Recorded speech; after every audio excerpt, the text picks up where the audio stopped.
got to draw they said I was a good artist because they would give me some, this was like in the 3rd or 4th grade.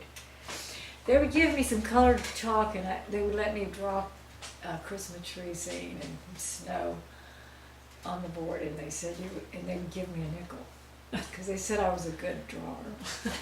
Also, I want to tell you, I had never experienced snow.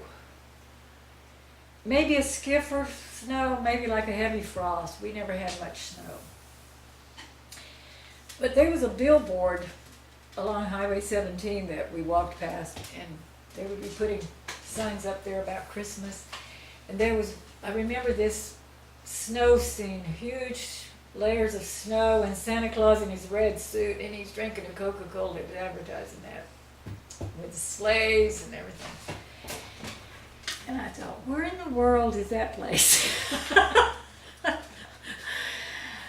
could they put that up on a signboard? Now that when I got older, I thought, they shouldn't have put that up on a signboard. We never have seen snow and Santa Claus and sleigh full of gifts. We had Santa Claus, but we never had some snow, and they had to make up some way how Santa Claus got there in that sleigh. Never did figure it out. What did you get for Christmas? Like, tell us what your Christmas would be Oh, like. Christmas was pretty slim because each one of us would have a shoebox if we could find one. And we'd put our little tag in there that said, this is Lois, this is Ruth. We had our tag on it, whose it was. For Christmas would be an apple, an orange, raisins that wasn't even picked off of the stalk. I mean, they were on the stem, dried raisins on the stem. And we'd get like English walnuts. They were a real treat. Like, you could crack them open better than you could them hickory nuts. And we had pecans. They were normal around there. We picked them up in the fall. And yeah, we had that. Sometimes we would get pencils, and they had these Blue Horse notebooks. Oh, I loved to have one of those.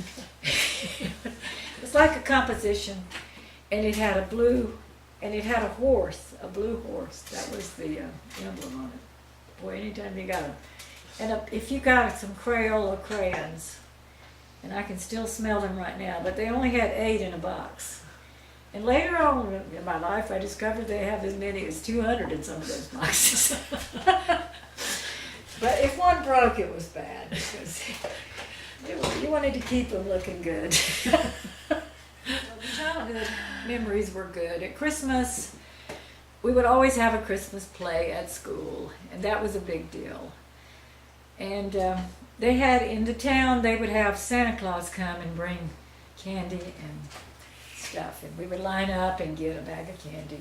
And it usually had an orange or an apple in it, and some hard candy.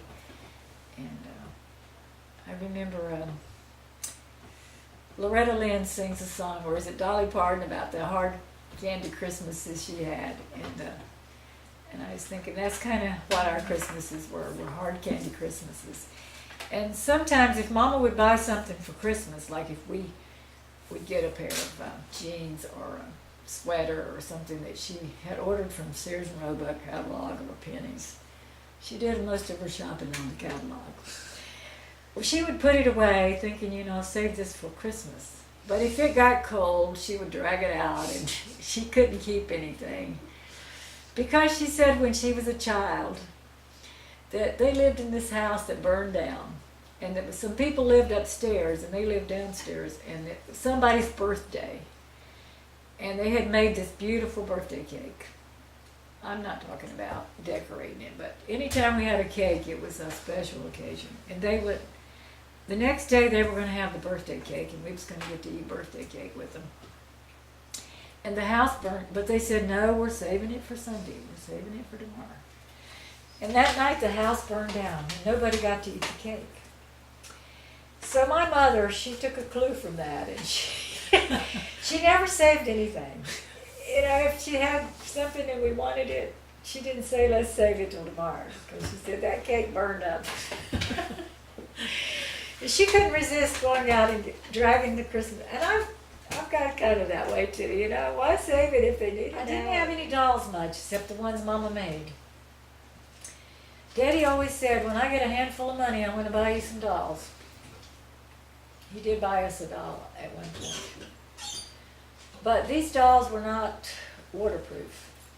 And I remember somebody had a doll that was celluloid on the face, and it was made of something that, if it got wet, it melted. Back to Christmas, of course we never had snow. A lot of times it was so warm you didn't even have a coat at Christmas. I mean, you know, it was just depending. We had some cold weather because our house was not heated very well, and it was cold, don't get me wrong.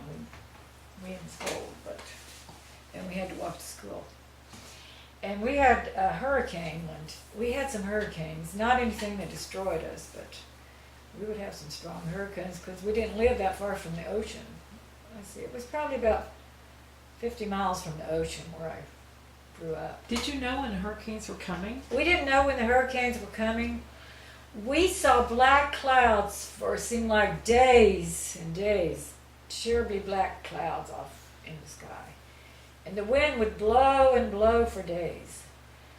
But there was only one or two hurricanes that really took down trees that I remember. So anyway, Christmas was pretty slam, but we didn't know no better. Everybody was poor in our town.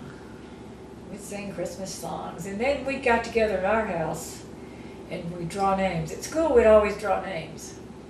But the worst part about Christmas, and also about summer vacation or anything, when we came back to school the first day, the teacher wanted us to stand up and tell what we got for Christmas. And I always thought, you know, that was pretty mean of her, because, you know, you didn't have much to tell. And some people there were some little rich ones in there that had a lot to tell. They had all the fancy stuff.